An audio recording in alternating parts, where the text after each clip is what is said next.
李兆基下葬未滿100日，李家傑借腹生子驚天被民眾曝光，幕後真相令人咋舌，豪門爭產遠比電視劇更狗血。李兆基離世後，李家大房長子李家傑一直表現得沉穩低調，似乎將所有精力都放在家族事業上。但誰也沒想到，他早年轟動全港的試管嬰兒三胞胎事件，背後竟藏着一個足以顛覆豪門格局的秘密。近日，一位曾親近李家的知情人士終於打破沉默，爆出李家傑借腹生子的真正原因，原來遠不是外界猜測的單純想要孩子那麼簡單。李家傑的完美計劃，表面為家族添丁，實則為奪權鋪路。時間要拉回2010年，當年46歲的李家傑突然對外宣布，自己通過美國合法代孕，一舉誕下三胞胎兒子智信、智仁、智勇。消息一出，全港譁然。李家傑作為頂級豪門接班人，未婚無偶，卻突然起當爹，而且一口氣3個。這種操作在傳統觀念極強的香港豪門中簡直聞所未聞。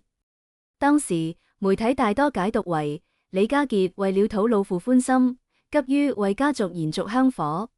畢竟李兆基一生重視子嗣，而李家傑此前一直單身，以防李嘉誠弟弟卻早已結婚生子，甚至有了孫子。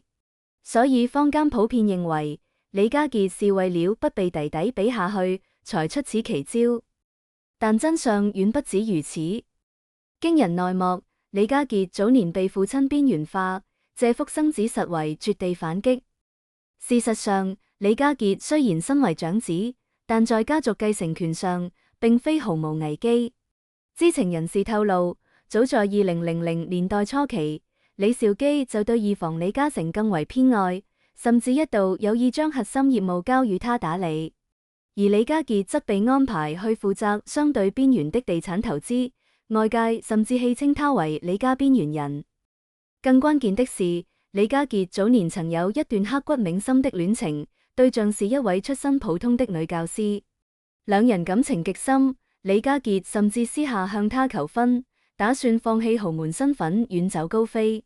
但很快，這場戀情被李兆基強硬掐斷，女教師被勸退離開香港。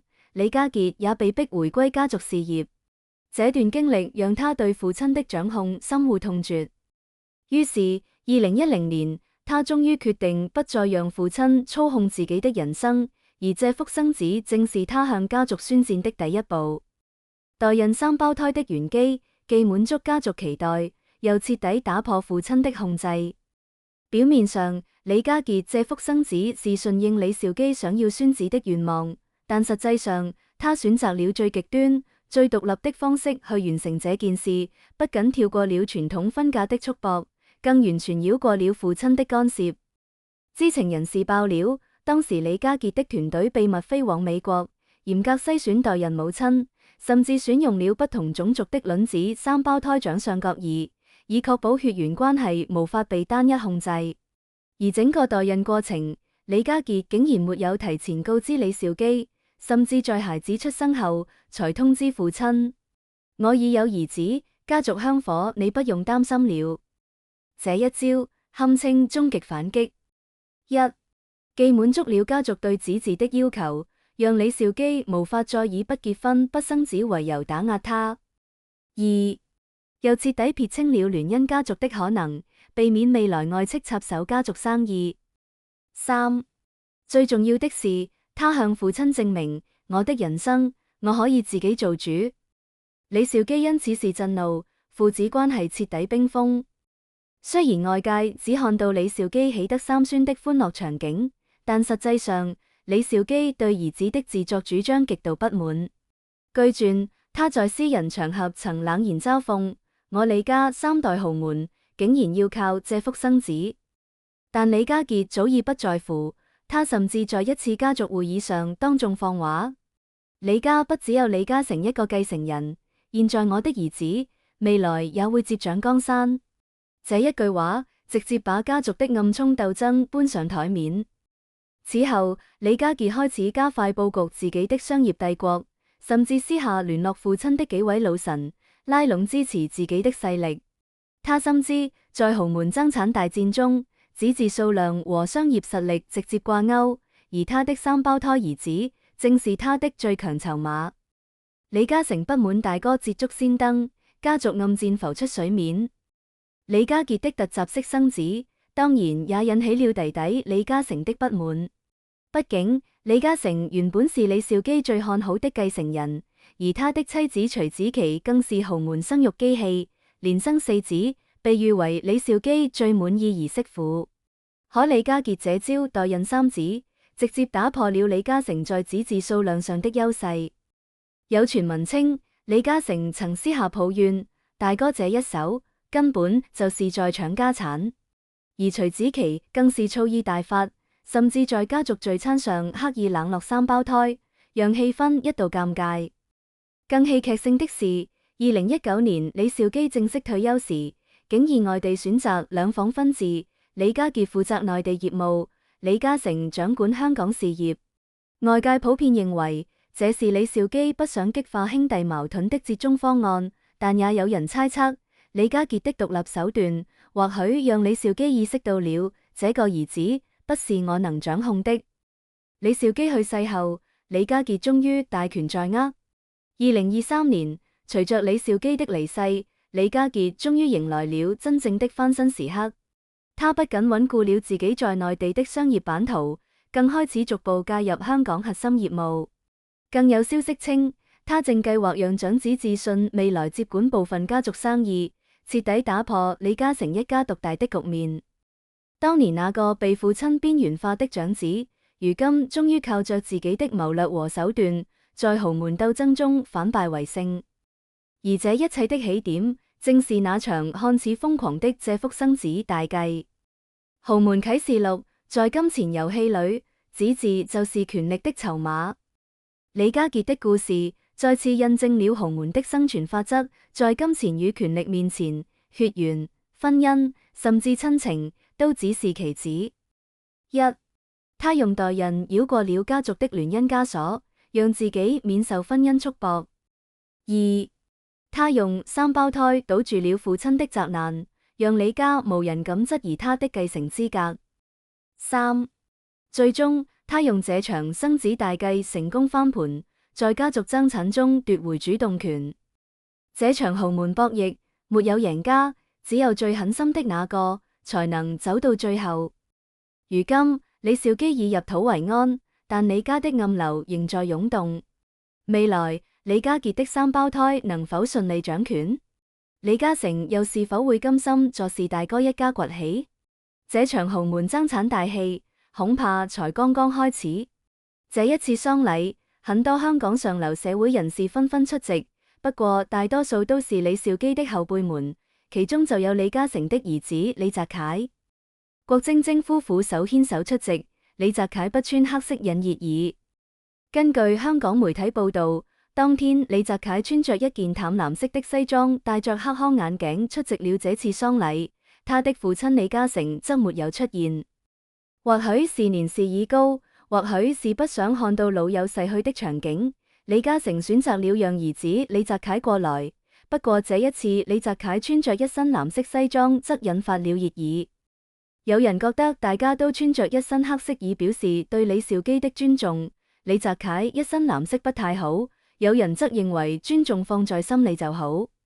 李澤楷這次能夠出席，打破李嘉誠和李兆基不和的傳聞，其實已經很好了。除此之外，其他社會名流倒是一身黑色，其中就有賭王四房家。賭王四太梁安琪帶着長子何猷亨出席了這次喪禮，同時還有剛剛參加完謝霆鋒演唱會的楊受成、郭德勝的兩個兒子。其中郭晶晶和霍啟剛這對豪門夫婦吸引了不少網友的目光。當天郭晶晶和霍啟剛同樣一身黑色，神情肅穆，郭晶晶還戴着黑色口罩。兩人到達現場的時候，手牽着手十指緊扣，夫妻倆感情的確非常好。同時霍啟剛的弟弟霍啟山也跟着前來弔唁。李兆基的兩個兒子自然是站在大門口處迎接客人們。長子李家傑一生未婚，作為長子，他除了接待客人外，還要應對媒體，對於媒體的關注，他直接稱有心了。李兆基靈堂照曝光，喪禮按照佛教儀式舉行。次子李嘉誠和千億媳婦徐子淇夫婦則同樣十指緊扣出現在了靈堂外，他們夫婦同樣感謝了一番媒體就走入了靈堂。很快，李兆基的靈堂照也曝光了。靈堂現場也很簡單，李兆基的遺照被白色的花海圍繞在正中央，周圍的色調也都是以白色為主。而另外一邊，李兆基的兒子還為靈堂設置了佛壇，據說邀請了眾多高僧前來為李兆基誦經了4天，加上之前他們邀請的高僧誦經，這一次李兆基的喪禮辦得是真的很體面，估計花費下來也是天價。李兆基一家都很信佛，李兆基的前妻如今還在佛門修行，而長子李家傑以及千億媳婦徐子淇的父親都是佛教信徒，因此這次專門邀請了高僧們來誦經，也設置了很多佛教相關的東西，喪禮按照佛教儀式來進行。整個喪禮由李兆基的2個兒子處理，他的女兒則未曾出現在媒體鏡頭前。這一次喪禮確實體面，幾乎整個香港的社會名流都來了，可見李家着實是香港的豪門大家族。當年李兆基靠着1000元在香港建立了如此龐大的家業，如今他的逝去也算是一代傳奇的離開。1956年，李兆基與郭德勝、馮景禧等人共同成立了永業公司。1963年，三人決定攜手成立新鴻基企業公司，開啟了新的篇章。隨着新地公司在1972年上市，三人開始各自發展事業。李兆基辭去新地總經理一職，獨立創辦了恒基兆業有限公司。當時恒基兆業的資產約為5000萬港元。恒基兆業創立3年後，已經發展了超過140個地盤，迅速成為香港土地儲備最多的地產公司之一。李兆基在房地產領域的成功秘訣之一，就是通過長期派遣人員遊說舊樓業主出售他們的物業，以此積累土地資源。恒基兆業也經常在美國和加拿大的主要報紙上發布廣告，低價收購香港的舊樓，拆除重建，進一步擴大了其地產業務。李兆基對恒基兆業的未來充滿雄心，早在公司成立初期，他便有意將其推向香港資本市場。最終，他選擇通過反收購上市方式與永泰建業合作。1975年，李兆基以恒基兆業旗下的物業交換了永泰建業1900萬股新股，成為其最大股東，控制了42.9%的股份。2年後，李兆基再度以6塊土地交換了永泰建業4200多萬股，進一步提高了對公司的控制權，持股比例達到了70.8%。到1979年，永泰建業已發展成為一家擁有26個地盤的中型地產公司。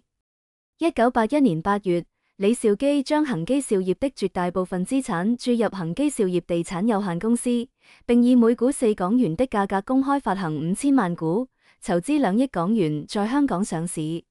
上市後，恒基地產迅速躋身香港10大地產上市公司行列。1993年6月17日，李兆基通過旗下的恒基發展參與了一場收購戰，並宣布以每股17港元的價格從楊氏家族手中收購美麗華酒店34.78%的股權，交易金額達33.57億港元。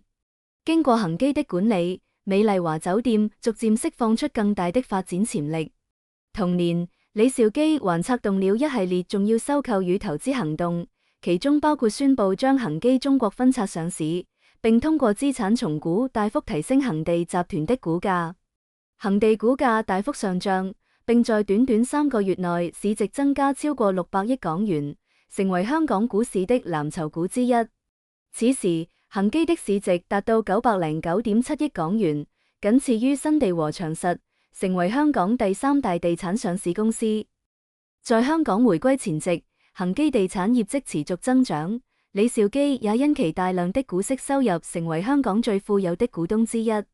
在1996和1997年，他分別從恒基地產和恒基發展中獲得超過30億港元的股息，鞏固了他收息大王的稱號。亞洲金融風暴過後，香港的地產價格大幅下滑。然而，李兆基依然憑借恒基地產、恒基發展等旗下多家公司，持續獲得豐厚的股息。即便在經濟困難的時期，李兆基每年也能從這些公司中收取超過10億元的股息。雖然事業蒸蒸日上，李兆基的最大愛好依舊是工作。即使兒子李嘉誠、李家傑逐步接班，他依然堅持每天在下午回到公司工作，直至傍晚7、8點。儘管積累了巨大財富，李兆基的飲食習慣卻十分簡樸，他偏愛清淡的食物，尤其是豆腐和白菜，因為他認為這些對身體健康有益。此外，李兆基還是一位多才多藝的人，他喜歡高爾夫球、游泳、滑水、釣魚等多種運動。辦公桌上常常擺放着一些他鍾愛的綠肉飾品，特別是一塊綠肉石和一部綠肉算盤，顯示出他對古玉的濃厚興趣。李兆基的投資眼光獨到，除了在地產領域取得了巨大成就，他也在個人投資中大力增持自己所持有的公司股票，進一步鞏固了他的財富積累。尤其是徐子淇那封親筆信，字裏行間全是神仙公公的寵愛細節，看完直接想喊一句：這哪裡是豪門公公，分明是國民好爸爸。先說說這場紀念展，恒基兆業直接搞個大手筆，在中環 Henderson Cloud 39辦了個和光同塵主題展，名字就透着文化底蘊，取自道德經。展覽一開放就火到離譜，前3天預約直接爆滿，這人氣堪比當紅明星開演唱會。整個展廳分了4個章節，從志存高遠到潤物無聲，把李兆基從學徒逆襲成地產巨亨的傳奇一生安排得明明白白。最絕的是還原了他的辦公室，連18歲從順德帶到香港的金稱、懷錶都擺出來了，配上獅子山下的輕音樂，氛圍感直接拉滿。不過要說最揸眼球的，還得是展廳裏的家庭相冊。4世同堂的全家福，李兆基和徐子淇一家6口海邊度假的歡樂瞬間，陪曾孫玩耍的溫馨畫面，張張都是豪門生活圖鑑。但最讓網友們瘋狂轉發的，還是徐子淇寫的那封親筆信。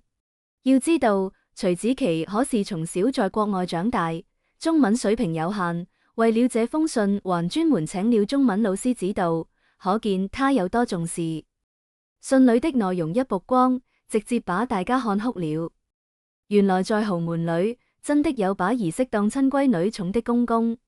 徐子淇剛嫁進李家，李兆基就大手一揮，別叫老爺，跟着嘉誠喊阿爸。更絕的是徐子淇回憶的初次見面場景，那時候他還在英國留學，和李嘉誠正在熱戀。李兆基去英國，3人在中餐館吃飯，桌上一條蒸魚，李兆基直接把魚轉到自己面前，仔仔細細挑出魚臉和無刺的嫩肉，夾給徐子淇。這是魚最嫩的部位，就這一個細節，直接把徐子淇給暖到了，還現學現用，以後招待客人也有樣學樣。網友們直接炸鍋，救命！這是什麼偶像劇情節？豪門公公親自挑魚刺，我冒了。原來豪門的寵愛這麼細節，酸成檸檬精了。再看看李兆基和孫子孫女相處，也是把最好的都留給孩子們。網友們感慨，都說豪門規矩多，親情淡，李兆基卻用實際行動證明，豪門也能有煙火氣。還有人翻出李兆基葬禮上徐子淇難掩悲傷的照片，紛紛感嘆，能讓兒媳這麼傷心，老爺子是真把人家當親人疼啊！這場展覽不僅讓大家看到了李兆基的商業傳奇，更讓人看到了一個寵妻、寵娃、寵兒媳的大家長形象。網友們一邊刷屏怒讚李兆基簡直是豪門公公天花板，這樣的公公給我來一打，一邊開始吐槽自家公公，人和人的差距咋這麼大？人家豪門公公都這麼貼心，我家那位？還有人化身人間清醒，果然優秀的人在哪方面都優秀，連當公公都是模範。現在這封信和展覽的熱度還在持續飆升，評論區全是羨慕感動的聲音。不得不說，李兆基用一生書寫了商界傳奇，又用寵愛給豪門故事添上了最溫暖的一筆。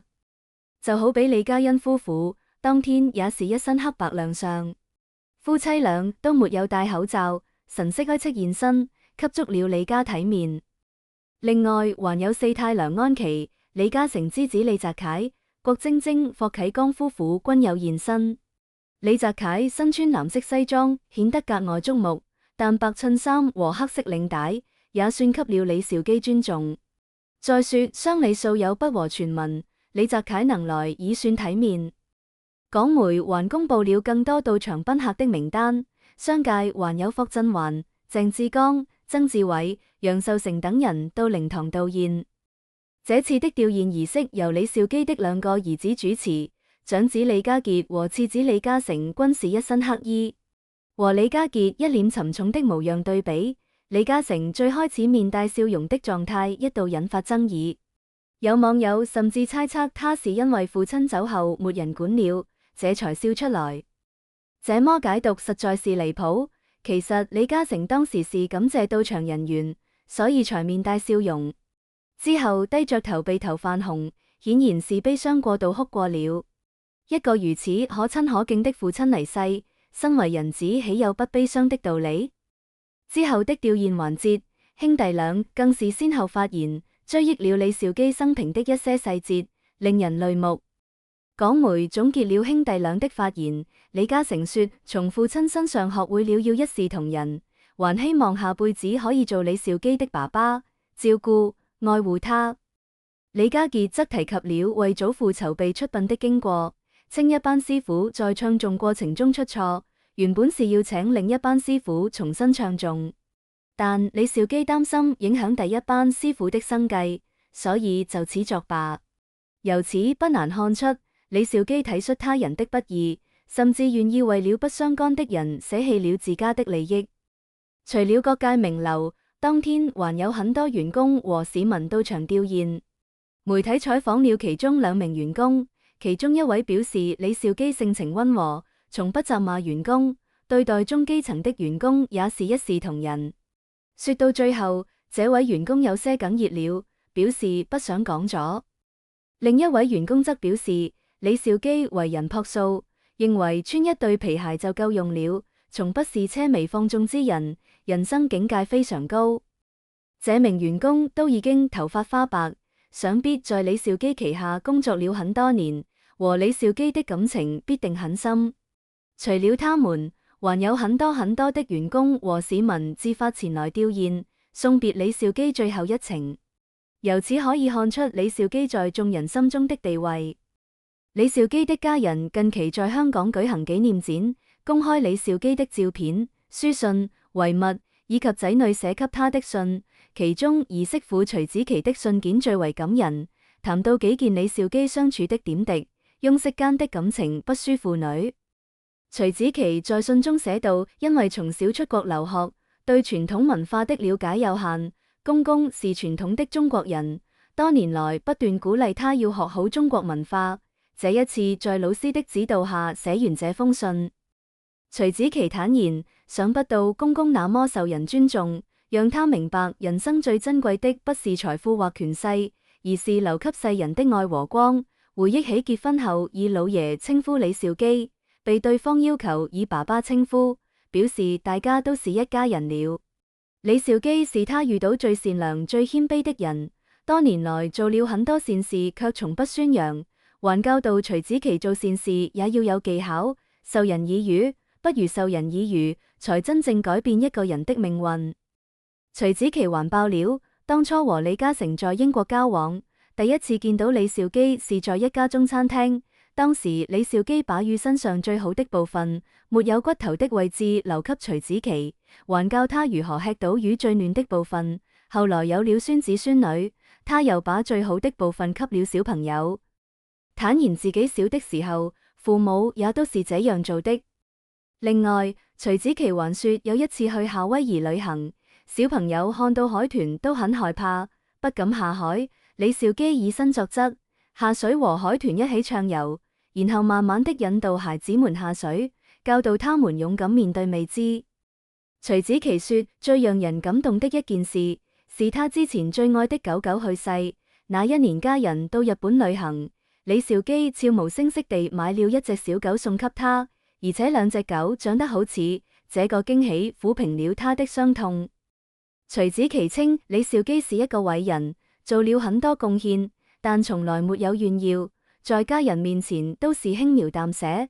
現在回想起來，可能是不希望給家人壓力。他在文末寫道，十分想念李兆基，和他成為一家人是最大的幸福。他覺得李兆基是恐龍老爺，在世上已經絕種了，很難再找到一個像他這樣好的爸爸。李嘉誠則在信中稱讚父親的為人，還說如果有來生，他希望是父親照顧李兆基報恩。長子李家傑在信中談到一件往事，在祖父去世的時候，家人聘請了大和尚領着一班僧人誦經，其中一個僧人弄錯了。當時李家傑找了另一班僧人重新做了一場。喪禮結束後，賓客都散去，李兆基才指出兒子做得不對，因為他這樣做，以後大和尚可能就不會找第一班僧人誦經了，很影響他們的生計。李家傑坦言這件事忙了20多年，在父親的靈堂上突然想起來，才深刻了解到父親品格。李嘉欣與丈夫當天並肩而立，衣着素雅，黑白之間的對比，恰似生死的隔閡。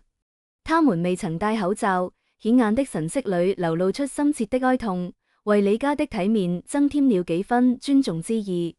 與此同時，還有四太梁安琪、李嘉誠之子李澤楷以及郭晶晶與霍啟剛夫婦相繼現身。李澤楷那身藍色西裝在黑白調中顯得格外奪目。儘管他身着白襯衫與黑領帶，那仿佛也是他向李兆基表達的悼念。令人注意的是鄉里之間那些不和的竊竊私語。李澤楷的到場無疑是一種姿態，象徵着風雨之後的和解。港媒亦熱衷發布參與弔唁的名客獎單，諸如商界巨頭霍震寰、鄭志剛、曾志偉以及楊受成，他們在靈堂中表達悼念之情。追悼儀式由李兆基的兩個兒子主持，兄弟倆身着黑衣，目光沉重，特別是長子李家傑，愁眉緊鎖，與之相對的李嘉誠，竟在初時面帶笑容，這背後似乎暗藏爭議。有網友甚至大膽猜測，或許是李兆基離世後，李嘉誠自感無人相顧，竟然露出笑顏。其實這無異於對家庭情感的誤解。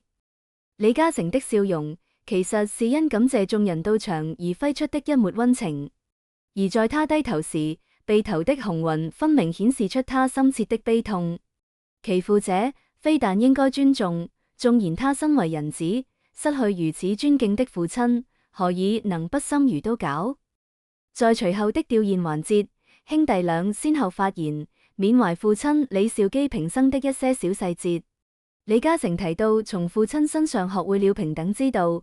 他希望在來世能夠再做李兆基的父親，繼續照顧與愛惜。李家傑則提到，為祖父籌備出殯事宜時，因師傅唱誦出錯，本應請人重新唱誦，但李兆基出於對他人生活的體恤而決然放棄自我利益。可見這位父親的崇高品質在仔女心中早已根深蒂固。然而，除了名流的潮湧信潮，還有市井間一股股暖流。自發前來致敬的員工與市民，多少心情的目光聚焦於此。一名年長員工哽咽發言，細述李兆基的溫和處世，稱從不對員工發怒，善待每一個人，心中滿是感激。另一名員工則道出李兆基為人的簡樸，他從不追求奢華，認為簡單生活才是終極境界，盡顯人格之高尚。歲月的見證，讓這名員工的白髮愈顯凝重，想來在李兆基旗下兢兢業業多年，他們之間必然有着深厚的情誼。如此這般的追悼場面，恰似一幅寬廣的畫卷，繪製着李兆基在眾人心中的無上地位。儘管他已經作古，然而那份流